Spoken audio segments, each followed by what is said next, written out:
Hi, everyone. Welcome to the Get Your Guide Partner Forum. Welcome back to the Get Your Guide Partner Forum. Thank you for being with us here today. I am Erica Madrinian. I am part of the partner marketing team responsible for educating our partners. This is a weekly webinar where we share knowledge and insights and provide you, our partners, the opportunity to ask us anything. Before I hand you over to our speakers today, we have a few for you today. I want to go over how the session will work. First, your audio, video, and chat are disabled, but at any point at the webinar, you can ask questions using the Q&A icon below. Before entering your questions, though, please check if someone has already asked a similar question, so you can simply upvote the question and there will be less duplicates. We'll make sure to answer as much questions as we can during the Q&A session at the end. Lastly, after the webinar, we will send a follow-up email with a recording, the presentation, and some helpful links. Thank you for being with us here today, and let's get started. Let me just quickly share my screen for you guys. Perfect. So for today's forum, we have three topics today. First, Dennis Berger will share with you a new feature that we have called the Get Your Guide Integration Analyzer. It's a new tool that you have on the partner portal to help you analyze your links and widgets performance. So he will share with you more about it in a bit. Nikita, a team lead for our online publishers, will also share with you a new referral program that we're trying to test out. We would need your ultimate feedback to let us know which program model would be best for your needs and for your success. And lastly, and the star of today's webinar is Douglas Quinby, co-founder and CEO of Arrival. He will share with us the state of reopening of the tours and activities industry. And of course, we have the Ask Me Anything by Dennis at the end of the session. Of course, feel free to open your questions to anyone in the forum today or anything Get Your Guide related. We'll be more than happy to answer your questions. Without further ado, let's get started. Our first is for Dennis. Dennis, are you there? I am. Thanks, Erica. And Hello. also very warm welcome from my side. Great to be able to speak to you again. I have to put a warning in the beginning though. Our broadband connection is down. I'm still working from home and I'm connected by mobile and just upgraded the data package to be able to have this call. In case I get interrupted, Dom, who's also connected to this call, will continue the part of this presentation. All right, I'm really excited to present the new integration analyzer. If you could go please to the next page. First of all, I want to say thank you. Thank you to you because it's really you who pointed us at this need that you have. We have heard from you in multiple instances, even in the weekly partner forum, but also at the partner event and in other partner interactions, that you really want to get more insights from us. You asked us to help you to identify when links are broken and need to be updated.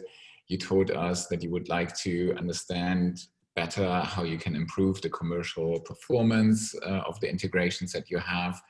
And you have been asking us to provide integration level KPIs.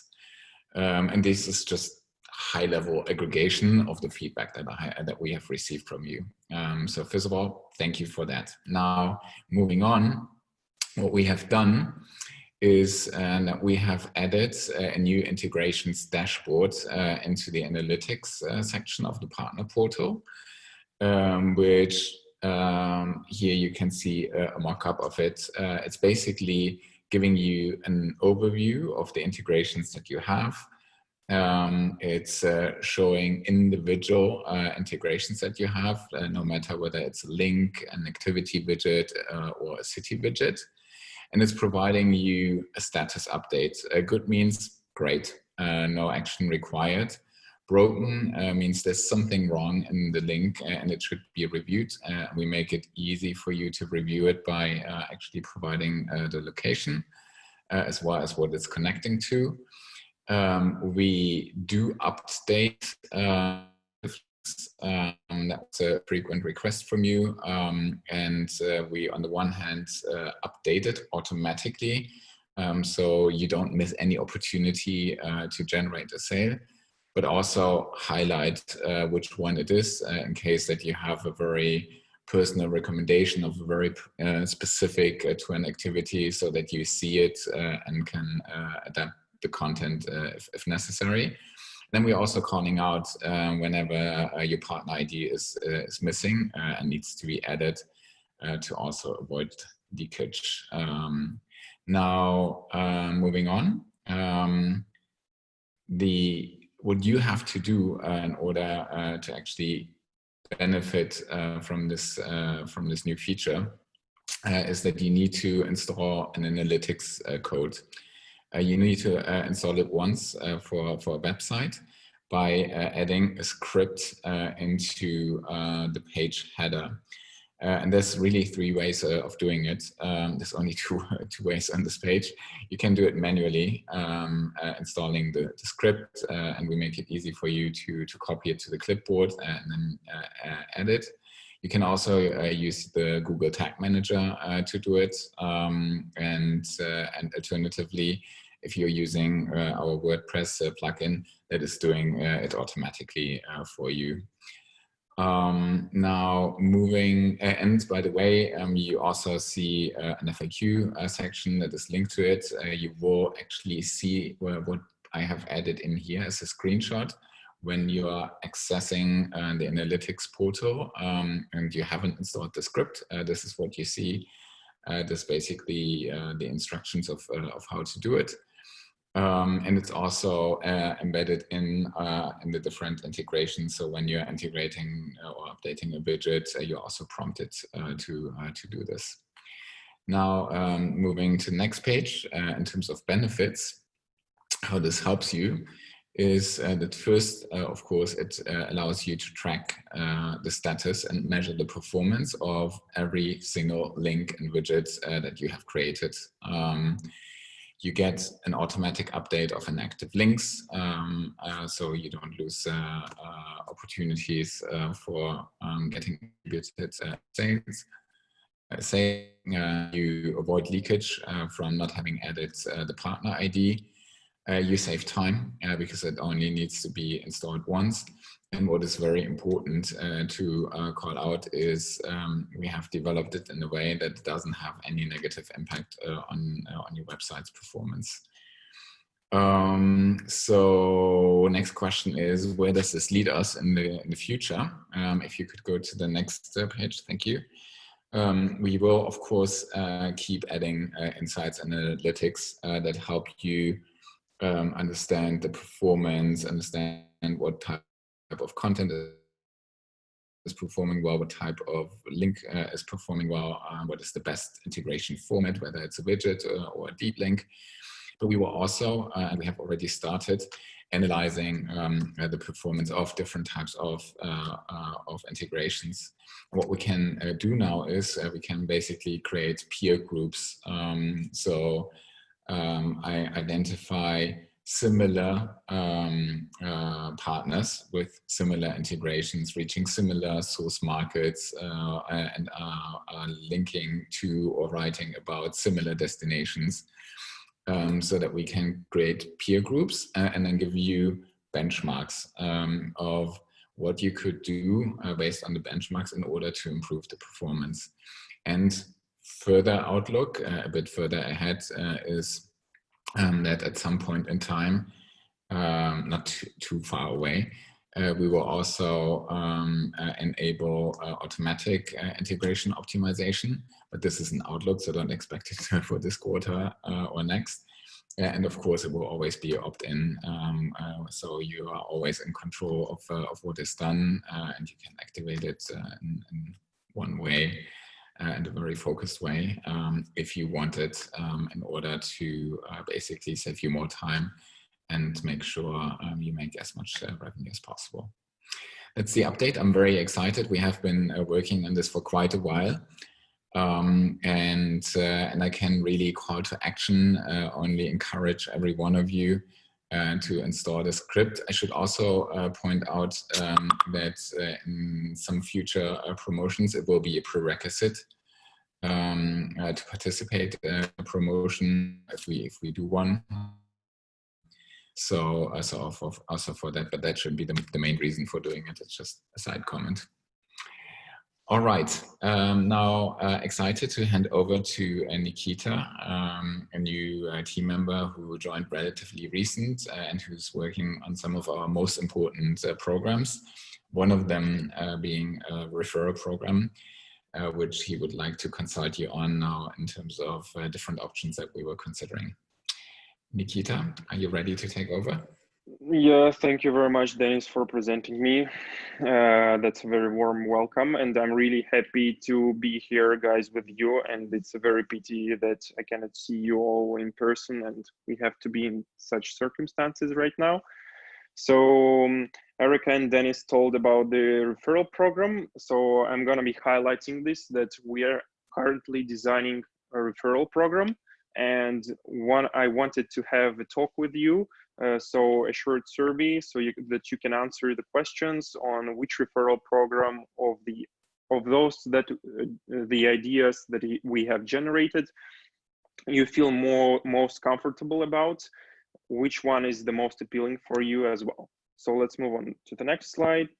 Yeah, so just in brief to settle this up, what's the referral program and what are we going to be talking today about? A referral program during which we, as a GetYourGuide, we want to provide you with financial incentives for recommending our service to other travel bloggers, guides, and writers. So I want to emphasize this, that this survey is designed basically for travel bloggers, travel guides, and writers. This is because we're still in a test phase and we want to pilot this and see how it goes to see your answers. It's pretty hard for us at the moment to generate the ideas for all the segments, but still, if you are not a travel blogger, a travel guide, or a travel writer, you can always participate in this survey and we will be generating this feedback and using it in the future as well. So what do we need from you? We've got several ideas of referral programs and we would like to understand which one is the most appealing for you. Which one would you choose for yourself right now? So yeah, let's move on further. And Erica, could you please start the poll? So for the poll, the first question is basically very basic.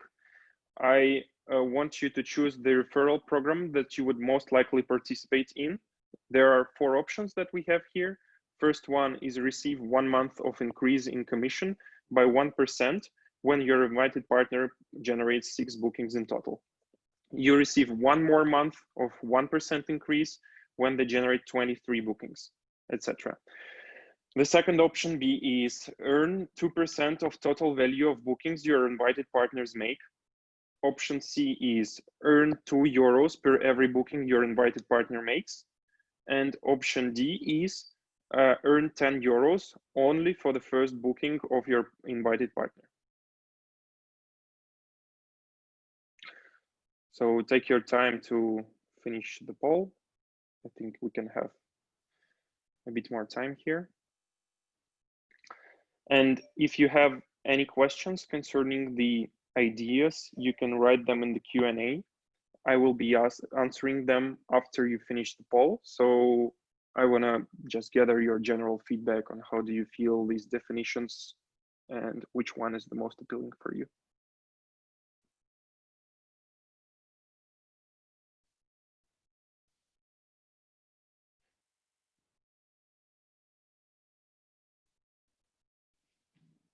So I think we can move on then, Erica. So yeah, now I want to clarify for you all the options that were here.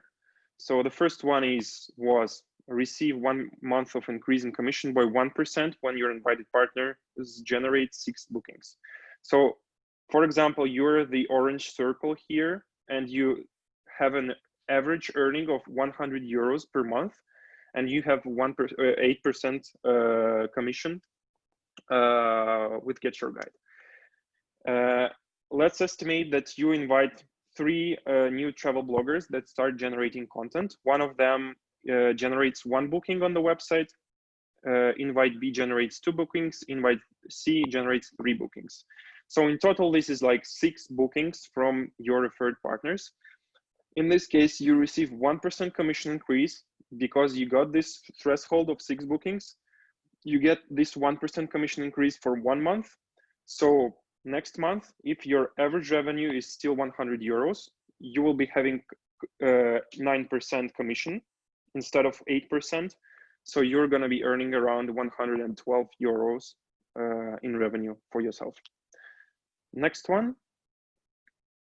Next one is earning 2% of total value of bookings your invited partners make during first 6 months since their registration date. So once again, you're the orange partner, the orange circle here. You make 3 invites. These partners generate different amounts of bookings for different value. So for example, invite A sells 1 ticket for 100 euros. So he makes 100 euro in bookings in total. Invite B sells 2 tickets, 75 euros each, and 150 euros in bookings in total. And invite C sells some tickets for 250 euros in bookings. In total, this is 500 euros that your invited partners sell with GetYourGuide. So you can earn 2% out of this amount. So basically you earn here 10 euros if they make 500 euros of sales of GetYourGuide tickets. So this is, I think, pretty understandable. Let's move to the next one. So next one is pretty similar, but here you earn 2 euros per every booking your invited partner makes during first 6 months since their registration date. So for example, you invite 3 partners, one of them makes 1 booking, next one makes 3 bookings, and the last one makes 2 bookings. So in total, this is 6 bookings, and you are able to earn 2 euro per every booking. So in general, here you have 12 euros in earnings for yourself. And this program, as the previous one as well, they work only during the first 6 months since your invited partners register. So if they generate 6 bookings during the first 6 months, since they're signed up with GetYourGuide, but after 6 months they make more bookings, you're not going to be receiving revenue from those bookings anymore. And let's move to the last one. The last one is the most simple as far as I think. This is about earning 10 euros for the first booking your invited partner makes. So for example, you invite 3 travel bloggers. One of them generates 0 bookings. Next one generates 20 bookings, which should be a pretty big amount of euros and tickets sold. And the last one makes only 1 booking. So you earn here in total 20 euros. So you earn 10 euros from every partner that makes at least 1 booking. But if the partner makes 100 bookings, 1,000 bookings, you still only earn only 10 euros right after his first booking. So basically that's it. And next one, I don't see any questions there, so probably there is no sense for me to answer them, to answer anything here. So I want to run the poll once again and to understand whether your opinion changed. So after hearing a more in-depth explanation, which referral program model would you prefer? So these are the 4 options that were stated before. I'm not going to be running through them once again. And I just want to understand if your opinion changed, if now something got more clear and more appealing to you after these clarifications, or if it not. There is a question also if we can go to slide of model 2 once. Yeah, so this is the one. So just to clarify this once more, you earn 2% out of total amount of bookings that your invites make. So if you invite 3 partners and they sell tickets in total for 500 euros of value, you earn 2% out of that value. So here it's going to be 10 euros. If they sell tickets on tours and activities on 1,000 euro, you're going to be getting 20 euros in revenue. And this works during first 6 months since the registration.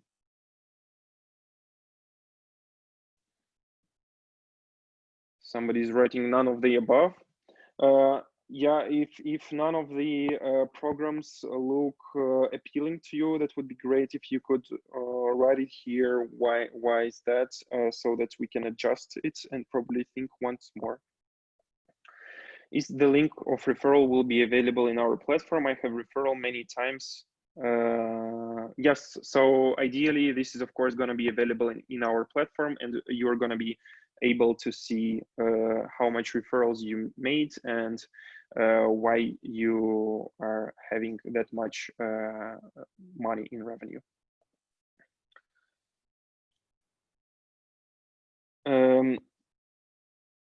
So maybe let's move to the next question then. I think it should be clear here. The second one is about participating. So I hope that you have chosen one of the programs that looks good for you. So I want to understand if you would participate in this potentially, or if you would not.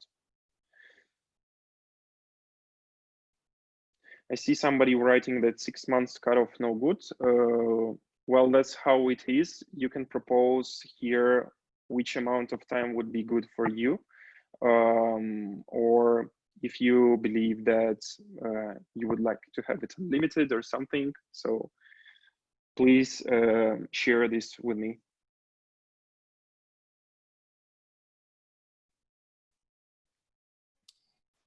Nikita, I think it's also interesting for the group if you are sharing the results, or at least read them out to them. You mean after the survey? Yeah, so yeah, basically, exactly.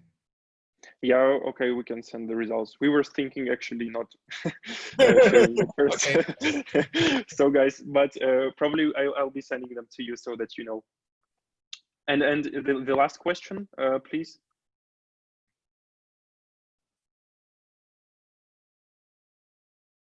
Erica? Yeah, so this is the idea is that we think why wouldn't participate. So it would be great if you could specify if you are not willing to participate, then why. So 3 options here are: the reward is too small for me to get interested, which is okay. I do not have potential partners to invite. Maybe you're like not in that community and you don't know whom to invite as well. And the last one is: producing content would give me more value than referring new partners. So if none of these are about why you wouldn't participate, then please once again state it in the Q&A. Would be great to hear about this. So I guess we can wait just like 30 seconds more to have the answers and move on then.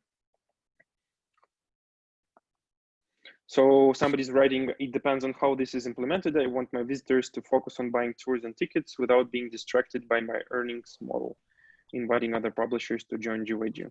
Yeah, so, but I don't think that it influences any way your visitors. So you just invite the partners with the referral link that we provide you. And this is not, you don't need to implement this anyway on your website. So your visitors do not need to see this in any way. So if you want to make content and you want to continue to make content, you're of course able to do that. So feel free to do that. There's no limitations here. So yeah, thank you very much for your feedback. If you've got any questions further, please write down here. So I'm going to be answering it right after, during our answer my questions session. Thank you very much, guys. Thank you so much, Nikita. Yeah, so just to reiterate what Nikita said, if you just have some follow-up questions about the referral program, just write it down later. Otherwise, we will proceed with Douglas. Douglas, feel free to share your screen right now. Okay, thanks, Erica. I just give me 1 second here. I will share my screen. Okay, and we'll get things cooking. Okay, Great. Well, thank you, Erica, and thanks everyone for joining us, and to the Get Your Guide team for having me today. So I want to walk through the state of reopening and the outlook for tours, activities, and attractions, and what this is going to mean for our industry, and I think what kind of the broader travel and tourism industry should be thinking about. How is our industry going to change? What is this going to mean for everyone? So just very quickly, for those of you who may not know or didn't attend our previous webinar with Get Your Guide at Arrival, we produce research, insights, and conferences for what we call the best part of travel. So tours, activities, attractions, events, and experiences, all of those things that travelers do when they get there. Since the beginning of the pandemic and the global travel lockdown from kind of early March, we have been covering the state of the industry, the impact that this has been having on our marketplace. So I'm going to share some of the findings, the most recent findings from this right now. The sample respondents are from all over the world, as you can see here, and operators of all shapes and sizes, large attractions, small attractions, walking tours, food tours, bus tours, really every segment of the tour and activity sector. So, without question, 2020 has not exactly been, the year that any of us had budgeted for or forecasted or, planned for. It's been a pretty extraordinary and frankly, a painful time from a commercial perspective for everybody within travel and tourism, and certainly no less within the in-destination industry, within that sector and those companies that serve the traveler in destination. So year to date, bookings are down upwards of 80%, which is quite extraordinary. However, there is, I think, some reason for optimism, and those numbers should improve over the course of the year as our industry and really broader travel and tourism begins to reopen. So we've been reading about this. It's happening certainly at a different pace, so unevenly across the world, different markets in Asia, also in Europe, kind of reopening at a kind of a different pace. In the United States, currently we're facing this setback right now with rising rising case numbers, and there are different restrictions even from state to state. But broadly, the industry seems to be reopening, and there is some reason for optimism. Travelers obviously want to get back. We have been hearing from operators that as of the end of June, half of them are now open. Here's a more detailed view. If we look out over the rest of the year and into 2021, you can see how our industry is beginning to reopen. So as of the end of last month, half of all operators were open. We're seeing another wave reopen now in July. In fact, just this weekend, as I'm sure you know, Disney World or parts of Disney World reopened. We still have about 1 in 5 operators who do not plan to reopen until 2021 or remain unsure, and there certainly is plenty of uncertainty over the next 6 to 18 months. And I think one piece of this too that has been a challenge for operators is uneven guidance from local authorities or regulatory bodies over exactly when to reopen, how do they do so safely, what regulations do they have to comply with. So as you can see here, just 1 out of 4 operators said, yeah, we're really satisfied with the guidance that we're getting from our local authorities. So, flip this the other way. And basically what this tells us is 3 out of 4 really are not satisfied. They're struggling with this. They're not getting good guidance. Now, there's a lot of variation across industry subsegments and also destinations. So for example, we know that some of the larger attractions generally seem to be pretty well satisfied with the guidance they're getting. IAAPA, the International Trade Association for Attractions, has been very kind of out in front with providing reopening guidance kind of in policies and ways to implement health and safety procedures. But especially when we look at the longer tail of small to medium-sized operators, and especially this has been one of the fastest growing segments within tours and activities over the past 5 to 10 years, they've really been struggling with guidance and how to reopen. Should they require guests to wear masks? How do they maintain social distancing? What exactly is required? I'd also point out here too, for those of you on this event today who work with destination marketers, or maybe you represent a destination marketing organization or DMO, I want to highlight here that just 1 out of 5 operators said they've received any guidance, reopening guidance from their local DMO or CVB. So I just highlight this because this is something we at Arrival, we believe that there's a real missing gap between the DMO community and the tour and activity provider community. Historically, DMOs have been largely focused on transportation and accommodation, right? So getting people into their destination and counting them by the number of beds they fill at hotels. But they have been kind of less effective at serving this incredibly expansive and kind of growing community of tour and activity operators, especially among the small and medium-sized operators. So I think it's in times like these, especially where that operator community needs support from local authorities.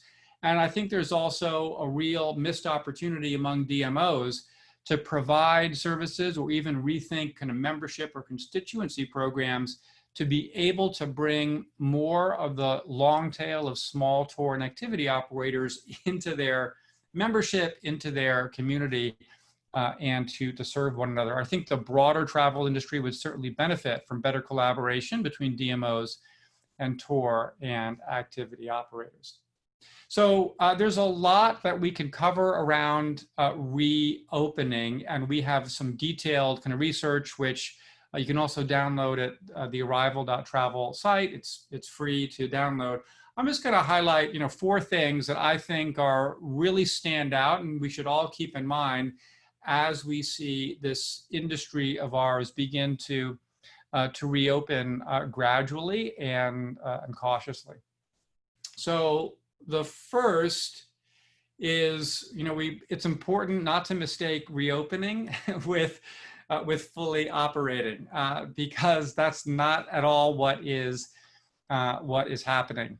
We see here pretty clearly that the vast majority of operators, between 80 and 95%, are operating at under 50% capacity. In the case of medium to large attractions, this is because there are kind of local limits on capacity restrictions that have been established by local authorities. However, also more broadly, it's simply lack of demand. If you're in France and you provide kind of food tours or walking tours to English-speaking tourists from the US and the UK, it's simply, the travelers simply aren't there, right? So there's also the demand issue, which is more prevalent. So there's both of those things which are weighing in on kind of the current state of kind of operations and capacity. And this raises a really fundamental question that our entire industry needs to be thinking about and is certainly grappling with, which is, how do you maintain an operation? How do you ensure it stays commercially viable when you have to run at such reduced capacity? We had heard from the CEO of Amar Entertainment, which manages the Burj Khalifa in Dubai, and how she was saying that, well, as they reopen, while they have 6 levels for the observatory at the Burj Khalifa, currently they are only operating one level. So that's just one example of how different attractions are trying to kind of manage this crisis from a kind of commercial point of view. Another thing related to this then to keep in mind, especially for, attractions and operators, this is something we advise them is, as you plan your reopening and you plan either to bring staff back or you're kind of bringing other assets, out of hibernation, really be very conservative about your expectations for kind of the summer and fall season. What we're see here is really a mismatch between the expectations of what's currently happening and what operators expect. So basically here we're saying, what's your current or expected capacity when you reopen? And you can see this difference between those operators who are already open and those operators who had yet to reopen but were planning to. So their expectations for the degree to which they would be able to run their business is much higher than what the current operators were seeing on the ground. Now, demand certainly is going to increase for the summer, but again, to me, this is a cautionary tale for operators as you plan your reopening to do so cautiously. So the second kind of key thing to keep in mind is, this this world, our world of the in-destination experience, it is going to be, it is fundamentally altered, and that experience is going to remain so for some time. The phrase has been used quite a bit, the new normal. You can use that if you want, but we are facing, really fundamental and profound change.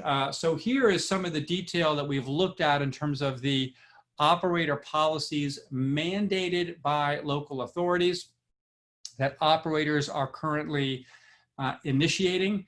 So you can see the vast majority of operators implementing things like physical distancing procedures, capacity limits.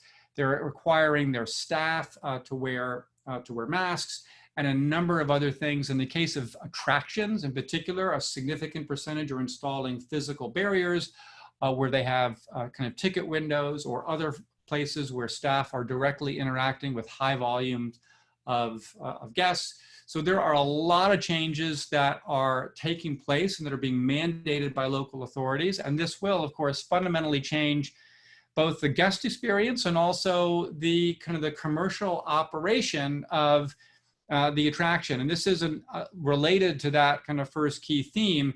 Not only does the attraction, the typical attraction, have to experience a season where they're running from between 20 and maybe 40 or 45% capacity, so revenues down significantly, and at the same time they have to implement a number of new procedures for enhanced health and safety guidelines, which creates additional burdens on their financial situation. So this really is for us creating what we all have to get used to, which is this new normal. So I'll just highlight here a couple of things that really jump out, I think are most important and direct to the guest experience.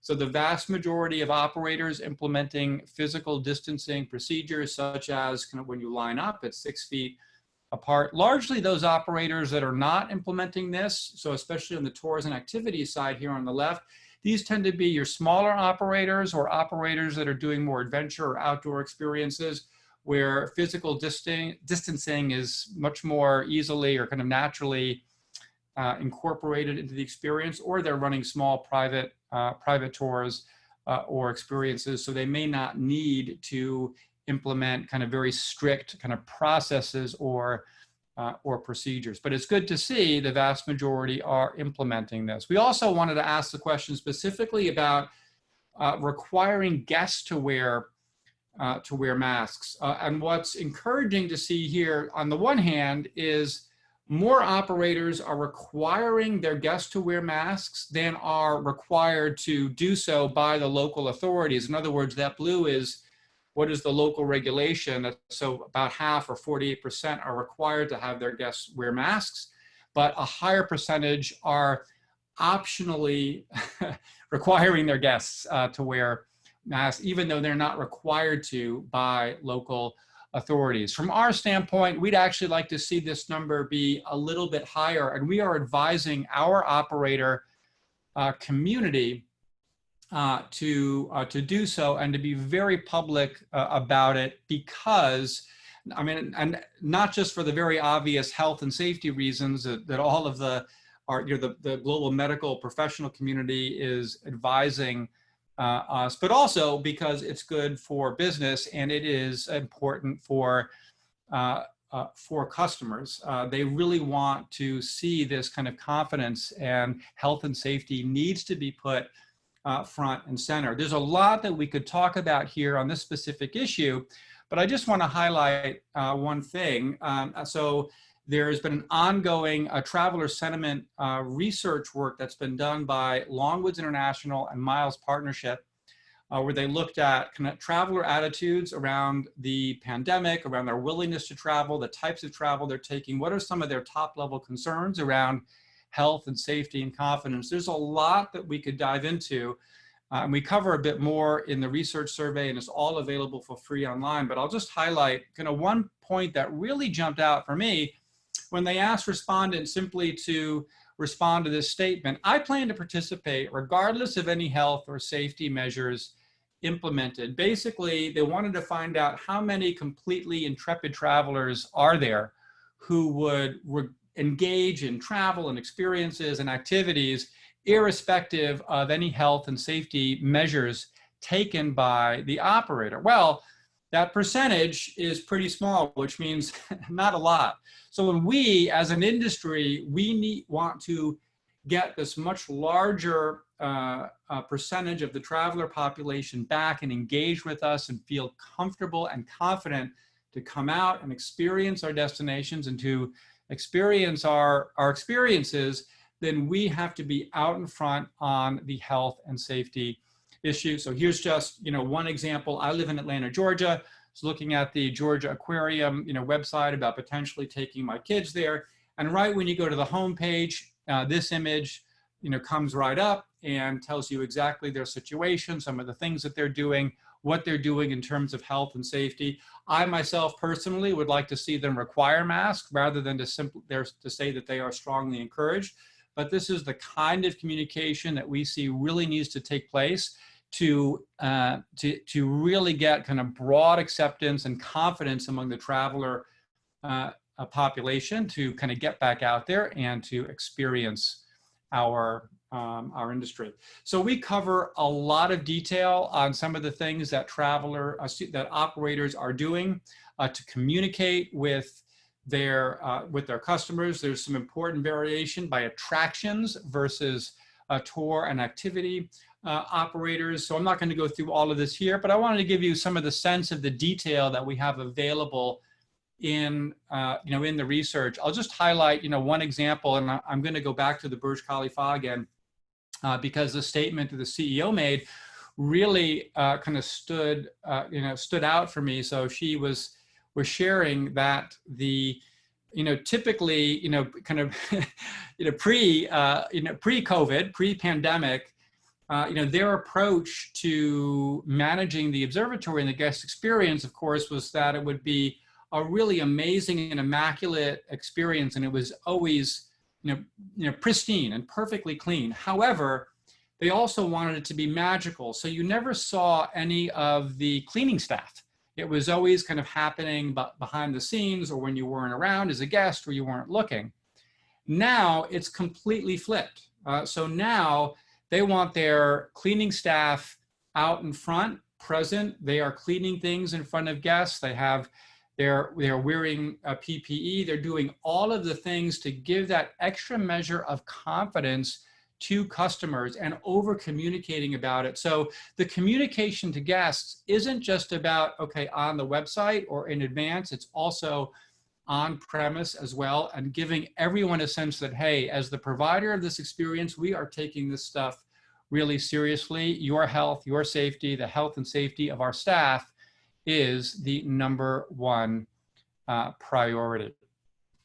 Fourth thing I wanted to highlight, a really interesting, I think, change that we expect to see as a result of the pandemic is this industry may finally move online. Now, this may seem a little surprising to all of you here, because I know that obviously Get Your Guide is an online travel agency for tours and activities, and our host today. And as you know, you are partners largely, so online partners working with Get Your Guide. So I know that everyone here is online, but actually this industry for the most part has not been online. In fact, in some research that we are just we've just published just last year, only 17% of tour activity and attraction bookings were made online and in advance. So as a point of comparison, this is way behind the rest of travel and tourism, way behind flights and hotels, and even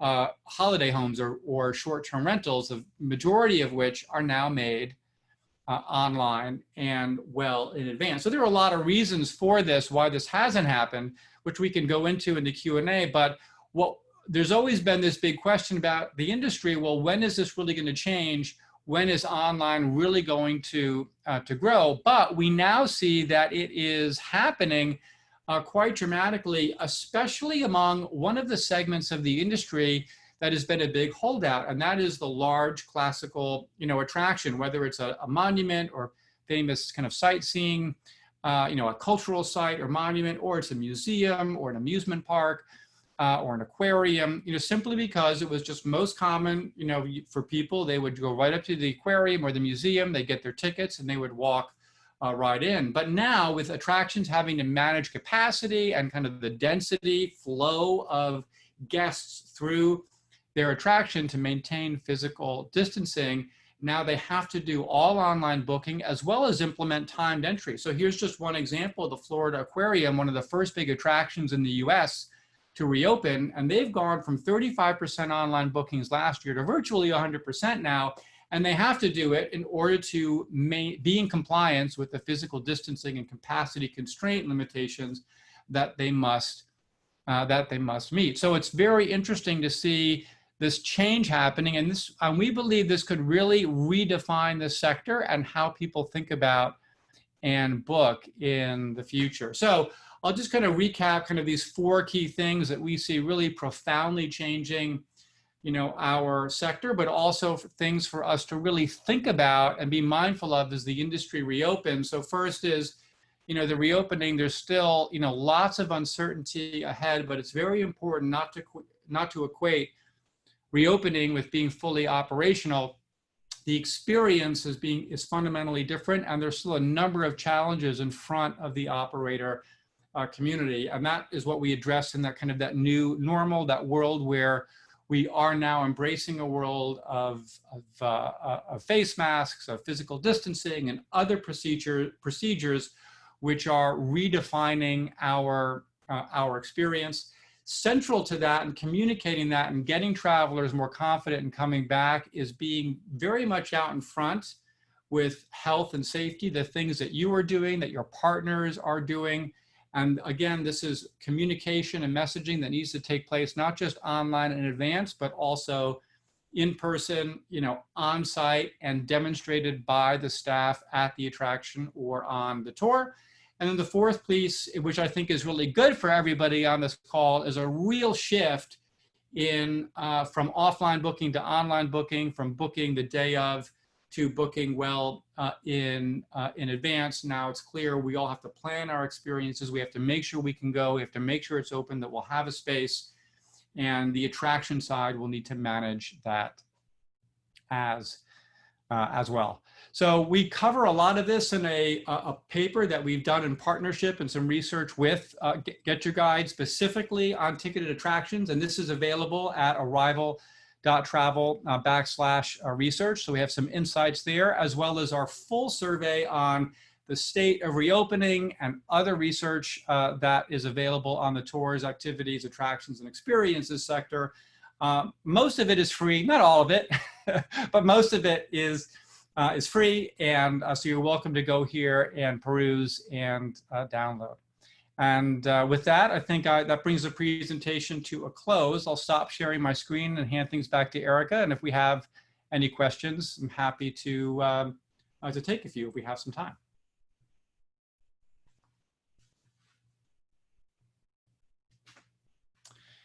And Erica, are you there? We lost you.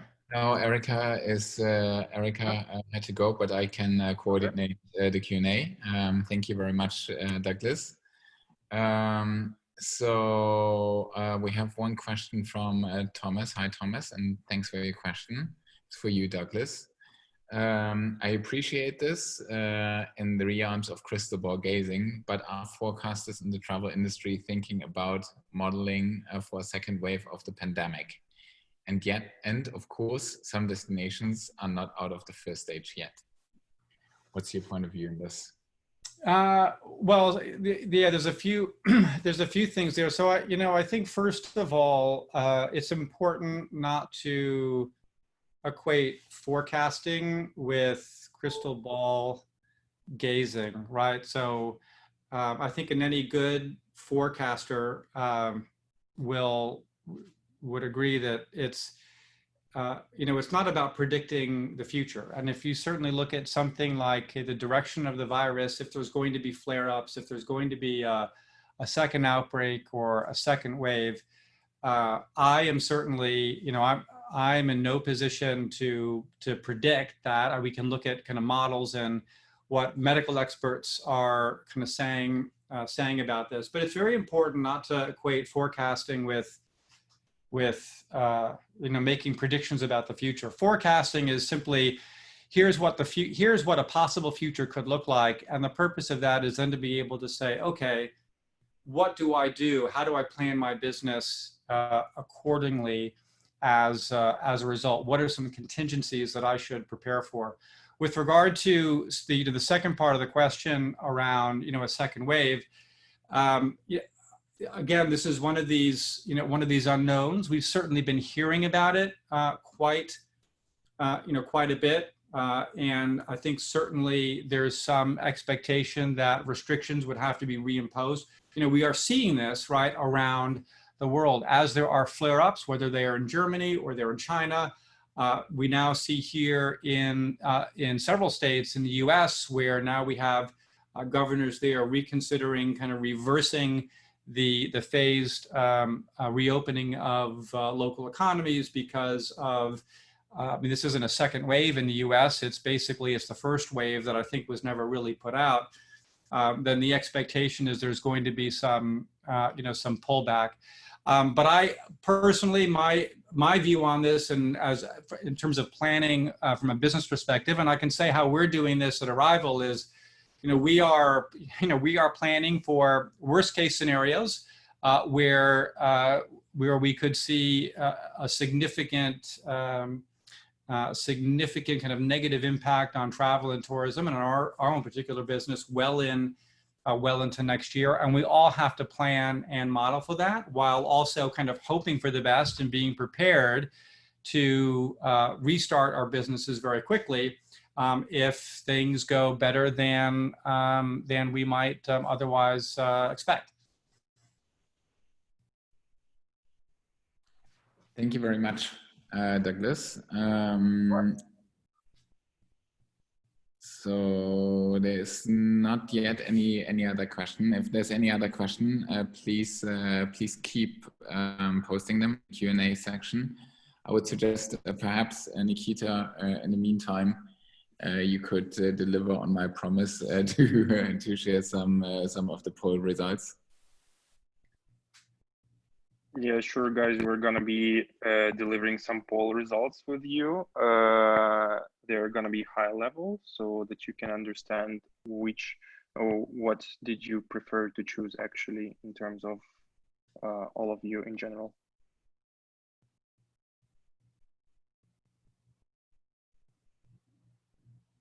And you do this now, or? I can do this now, right? Yeah. Yeah, I think so. Just do a voiceover now. Thanks, Nikita. And while you prepare for this, then maybe I also add to what Douglas has answered to your question, Thomas. So from our point of view, I mean, been seeing a really nice rebound in the last few weeks, more in the last 8 weeks or so. And so of course, and above what we had initially expected and budgeted. So it's really recovering more quickly than anticipated. In terms of a second dip, we are not really counting on like a second global one, but if it happens, that it will be more regional, both in terms of the outbreak as well as in terms of the dealing with it, in terms of the restrictions that will be imposed, which is also something that you are already seeing, like in all the different countries are dealing with it. They're dealing with it at a more regional, more contained, or even local or municipality level. So we would expect, so there's certainly, as Douglas, we're always thinking of what would happen in the worst case scenario to make sure that we are prepared for it. But we would basically expect that, yes, there will be something coming in the winter. But we expect it to be more regionally contained. Yeah, but it's not our business to do the forecast, so just showing a personal point of view on this. Good. Nikita, are you ready? I can go. So around 75% of you participated in the survey, and for picking the referral program that you would most likely participate in, won the variant with 2% of total value of bookings. So around 60% of you chose this variant.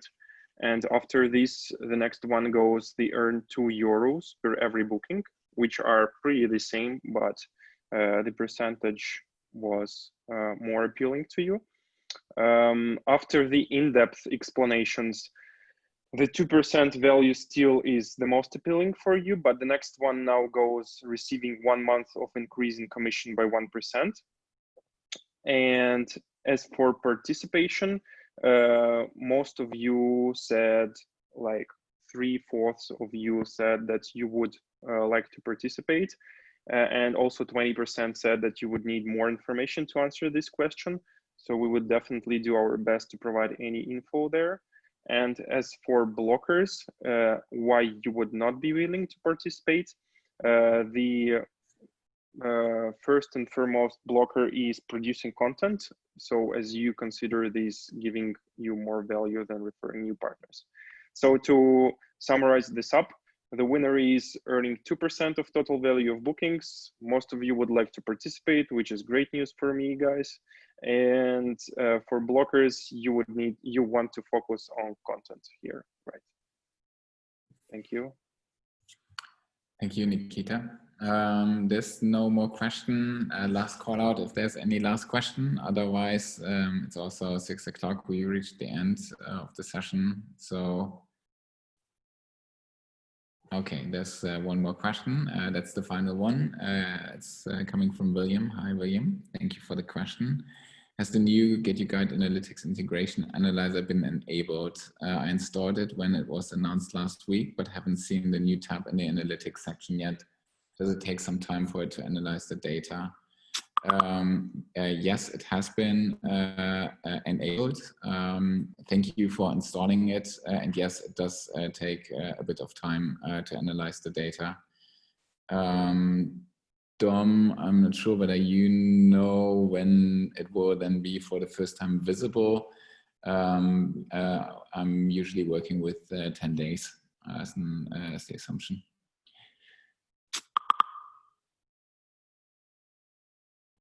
Tom, do you want to add to this? If not, then William. I'm sorry. Yes, I think about 10 days makes sense. In the future, we are also working on accelerating this to give you more real-time-like data. But as we initially launched this, kind of have to ramp up to quicker results. And the data will, by the way, I didn't mention that, will always dynamically be updated. And I think it's being refreshed every day. Refreshed in the analytics section. Good. All right, then let me close by saying thank you very much again to Douglas and Nikita as presenters, and to all of you for joining the session, as well as for your questions and participation in our poll. We really, really value your feedback. As you can see, we really use it in the product development already in the prototyping phase, as well as in terms of our prioritization. We are really very confident the integration analyzer will be very helpful for all of you, and we very much look forward to additional feedback that you may have in the future. Thank you very much. Have a great day or evening, depending on where you are, and hope to see you again in the next weekly partner forum in 2 weeks from now. Thank you very much. Bye-bye.